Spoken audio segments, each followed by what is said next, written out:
안녕하세요. 안녕하세요. 특허청 고품격 소셜 토크쇼 예시의 특허청입니다. 진행을 맡은 특허청의 김구라, 특허청의 예능 너뚱이 박성우 심사관입니다. 자, 저희 방송을 애청하시는 시청자분들은 4차 산업혁명 시대의 핵심이 지식재산권이라는 말은 많이 들어봤을 겁니다. 자, 창의적인 아이디어가 곧 새로운 기술이자 국가의 경쟁력으로까지 이어지는 작금의 상황에서 우리나라 기업들의 지식재산권을 보호하는 일은 특허청과 우리 한국지식재산보호원에게 주어진 특명이라 아니할 수 없겠는데요. 자, 그래서 오늘은 한국지식재산보호원 분쟁예방팀의 이대선 전문위원님과 함께 우리나라 기업들이 지식재산권을 보호하기 위한 특급 케어 서비스에 대해서 알아보도록 하겠습니다. 자, 어서 오세요. 안녕하세요. 예, 한국지식재산보호원에서 근무하는 이대선입니다. 네, 이대선 전문위원님 반갑습니다. 네, 반갑습니다. 네, 혹시 다음 대선에 출마하지는 않으시는지요? 그렇지는 않고요. 그래, 예, 농담입니다. 네. 자, 오늘 방송 출연해 주셨는데 소감이 어떠십니까? 네, 방송이 처음이라 많이 긴장되고 좀 떨리는데요. 그래도 지금 이 자리를 통해서 우리 기업들에게 지식재산 보호 정책을 자세히 설명해 드릴 수가 있어서 기쁜 마음으로 참석을 하게 되었습니다. 네. 그렇다면 오늘은 어떠한 주제를 가지고 나오셨는지요? 예, 오늘은 앞서 설명해 드린 바와 같이 해외 지식재산 보호 지원 정책들에 대해서 자세히 좀 설명을 해드리도록 하겠습니다. 네. 자, 오늘은 해외 지식재산 보호 지원 사업에 대해서 알아보기로 하겠는데요. 자, 그 전에 먼저 해외로 진출하거나 진출할 예정이 있는 우리나라 기업들의 지식재산권을 보호하는 게 왜 중요한지 그 이유부터 좀 한번 짚어볼까요? 미국과 중국의 무역전쟁이 지식재산권 침해로부터 비롯된 것처럼 네. 갈수록 지식재산권 분쟁은 증가하고 첨예화되고 있습니다. 실제로 생활용품을 제조하는 A 기업 같은 경우에는 수년간의 노력 끝에 개발된 제품을 미국 대형 마켓에 납품을 해왔는데요. 네. 침해 조사와 같은 분쟁 예방 활동을 하지 않고 바로 수출을 진행을 한 결과 네. 미국 기업으로부터 침해 소송을 제기를 받았고요. 큰 피해를 볼 수밖에 없었습니다. 네.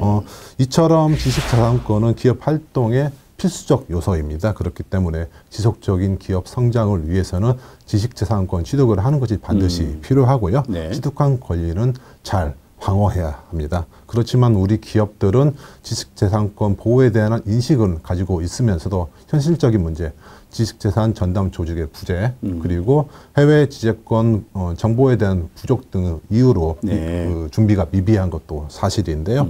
이러한 상황일수록 지식재산 보호 정책 등을 통해서 지원을 받으실 수가 있으면은 미리 준비를 하실 수가 있고요. 네. 실제로 침해가 발생됐을 경우, 분쟁이 발생됐을 경우에 그 피해를 최소화하실 수 있다는 이유로 꼭 필요하다고 할 수가 있을 것 같습니다. 네, 그렇습니다. 자, 그럼 그렇게 중요한 우리나라 기업의 지식재산권을 보호해주는 지원 정책들로는 주로 어떤 것들이 있는지 좀 설명을 해 주시죠. 예, 총 6개 정도의 지원 정책을 소개해 드릴 수 있을 것 같습니다. 네. 먼저 그럼 하나씩 설명해 드리도록 하겠습니다. 네, 그러시죠. 먼저 우리나라 상표를 중국이나 아시아 시장에서 단으로 선점을 하거나 또 교묘하게 바꿔서 유사 상표 등록을 통해서 지금 우리 기업 상표권 이전 비용을 요구하는 중국 브로커가 많이 늘고 있고요. 예. 해외 온라인 사이트를 통해서 우리 기업의 위조 상품을 판매하는 경우도 늘고 있습니다. 이로 인한 피해 상당 건수도 매년 증가하고 있는 추세인데요. 네. 이러한 경우에는 K브랜드 보호 기반 구축 정책을 지원을 받으실 수가 있습니다. 네. 국내 사업자 등록이 되어 있으신 국내 중소 중견기업 중에서 중국의 대형 쇼핑몰에서 위조 상품 유통 정황이 파악되는 경우에는 예. 판매 게시물을 대리 신고하거나 예. 또 판매 게시물을 삭제하는 할 수 있도록 지원을 해드리고 있습니다. 대리 신고까지 해주시는군요. 예. 네.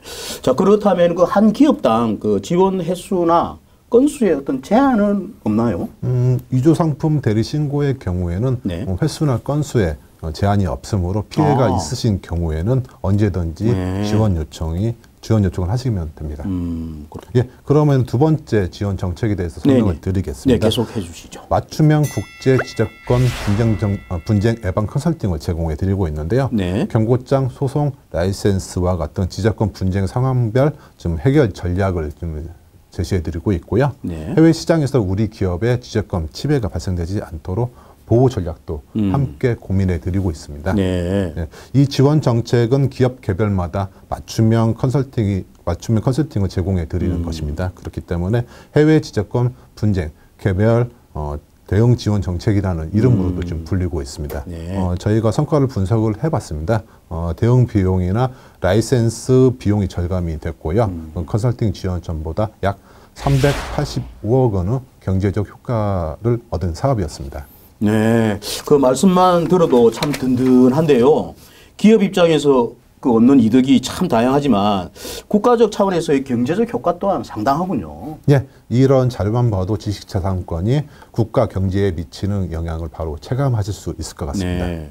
그러면 계속해서 세 번째인 공동대응 지원 정책에 대해서 설명을 좀 드리겠습니다. 네. 해외에 진출했거나 진출 예정인 3개 기업 이상이 모여가지고 공통으로 겪고 있는 지식재산 분쟁에 대한 지원을 요청했을 경우 공동으로 할 수 있는 각종 대응 전략과 법정 대응에 대해서 추진을 해드리고 있습니다. 네.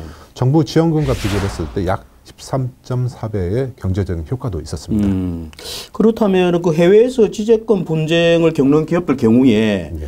개별 컨설팅을 받으면서 동시에 다른 기업들과 이래 공동으로 지원을 받는 그런 중복 수혜도 뭐 가능한가요? 아쉽게도 동일 사안에 대해서는 중복 수혜가 좀 불가능하다는 말씀을 좀 양해의 말씀 먼저 드려야 될 것 같은데요. 다만 공동으로 지원받으실 수 있는 사안에 대해서는 공동 대응 지원 사업을 통해 지원을 받으신 후에 네. 이후에 발생되는 또 다른 사안이 발생될 수가 있습니다. 이와 같은 경우에는 개별 컨설팅을 제공받으실 수가 네, 있습니다. 그렇군요.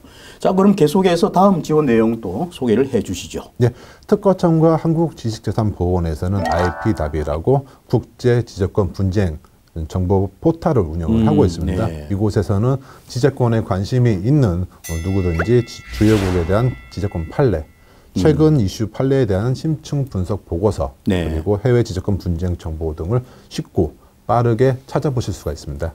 그렇군요. 그 말씀하신 IP 나비의 그 나비가 내비게이션의 뜻인 것 같은데요. 예, 맞습니다. 네, 다시 말해서 그 국제 지적권 분쟁 정보 막 길라잡이 그런 정도로 이해를 하시면 될 것 네, 같은데요.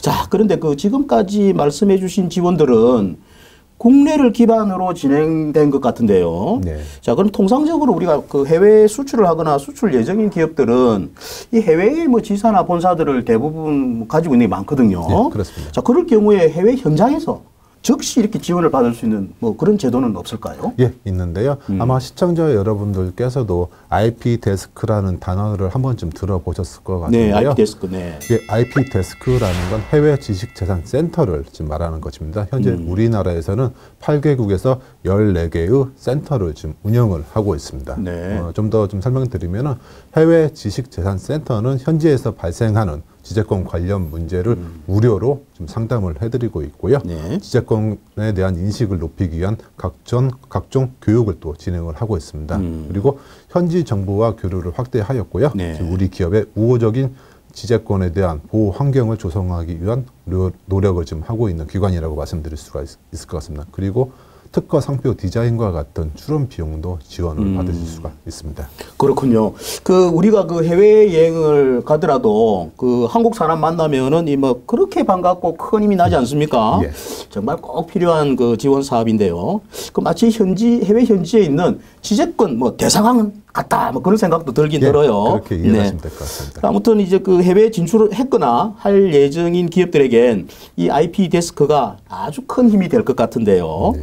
자, 그런데 이게 아직까지 그 8개국밖에 없다는 게 예. 조금 그 아쉽긴 합니다. 자, 그렇다면 그 IP 데스크가 설치되어 있지 않는 곳에 있는 우리 기업들은 어떻게 그 뭐 좀 지원 받을 수는 없는지. 네. 제가 되게 좀 애가 타네요. 네, 없나요? 네. 그런 경우에는 해외 지적권 분쟁 초동 대응 지원 사업을 받게 되는데요. 초동 대응 지원 사업. 말씀하신 것처럼 IP 데스크가 설치되지 않은 국가에서 발생되는 지적권 분쟁에 대해서는 현지에서 신속하게 초동 대응 지원이 가능하도록 현지의 지적권 전문가를 매칭을 해드려서 분쟁 예방, 분쟁 대응, 침해 조사와 같은 각종 법률 자문을 지원해 드리고 있습니다. 그렇군요. 그 확실히 그 해외에서 적극적으로 그 대응할 수 있도록 지원을 해주면 분쟁이 그 보다 빨리 그 해결될 수 있을 것 같은데 어떻습니까? 예, 맞습니다. 그래서 시청자분들께 좀 보다 쉽게 이해를 하실 수 있도록 네네. 지원 사례를 통해서 좀 설명을 드리겠습니다. 네, 설명해 주시죠. 먼저 IP 데스크 사업인 경우입니다. 네. 유럽 전시회 기간 중에 자사 디자인권을 침해하는 업체를 발견한 사례입니다. 네. 이와 같은 경우에는 지원 사업을 통해서 디자인권 침해 업체 부스를 방문을 했고요. 네. 증거 사진 등 증거 자료를 확보하였습니다. 이 증거 자료를 통해서 네. 독일 관할 세관에 지금 관련 조치를 요구하였는데요. 네. 결과만 말씀드리면은 세관에서 지적권 침해 제품을 압류를 하였고요. 네. 침해 업체에 벌금까지 부과를 하여서 우리 제품을 좀 보호할 수 있었던 사례입니다. 그렇군요. 그리고 초동 대응 지원 사업에 대해서도 말씀을 드릴 수가 있을 것 같은데요. 동남아에서 위조 상품의 유통 현황 확인을 위한 실태 조사를 제공한 사례입니다. 결과만 말씀드리면 실태 조사를 지원을 하였고요. 행정기관 공동으로 행정 단속을 실시하였는데 위조 상품에 대한 압수, 그다음에 판매 금지 조치, 그리고 판매 회사 대표에 대한 형사 처벌까지 실시한 사례입니다. 네. 이와 같이 IP 데스크 사업과 초동 대응 지원 사업을 갖다 이용하시게 되면 해외 현지에서 즉각적인 대응을 지원해 드리고 있으므로 우리 기업들에게 많은 도움이 되리라고 생각합니다. 네, 그렇군요. 참 그 우수 사례도 많고 좋은 그 지원 사업인 것 같습니다. 자, 오늘은 이렇게 해서 그 한국지식재산보호원의 이대선 전문위원님과 함께 해외 지식재산 보호 지원 정책에 대해서 얘기를 나누어 봤습니다. 자, 위원님 마지막으로 우리 시청자 여러분들한테 꼭 한 번 더 얘기해주고 싶은 게 있다면 한 말씀 더 해주시죠. 예, 앞서 설명해드린 6가지 지원 정책에 대해서는 네. 그 구체적인 내용, 지원 내용 등이나 뭐 비용 등 네. 그 구체적인 내용들은 저희 한국지식재산보호원 홈페이지 또는 코토라 홈페이지를 통해서 확인을 네. 하실 수가 있고요. 네. 오늘 너무 좀 긴장을 좀 많이 했는데요. MC님께서 좀 부드럽게 이끌어 주셔가지고 방송을 좀 무사히 마칠 수 있었습니다. 그리고 네. 좀 어려울 수 있는 내용, 즉 해외 지적권 보호 지원 정책에 대해서 끝까지 시청해 주신 시청자 여러분들께도 깊은 감사의 말씀을 드리겠습니다. 아유, 뭐 오늘 그 전문적인 이야기를 차근차근 잘 설명해 주셔서 저도 감사를 드립니다. 자, 오늘 고생 많으셨고요. 이대선 전문위원님과는 여기서 인사를 나누도록 하겠습니다. 자, 대한민국 국민 모두가 진정한 발명가가 되는 그날까지 특허청은 국내는 물론 해외에서도 최선을 노력을 다하겠습니다. 대단히 감사합니다.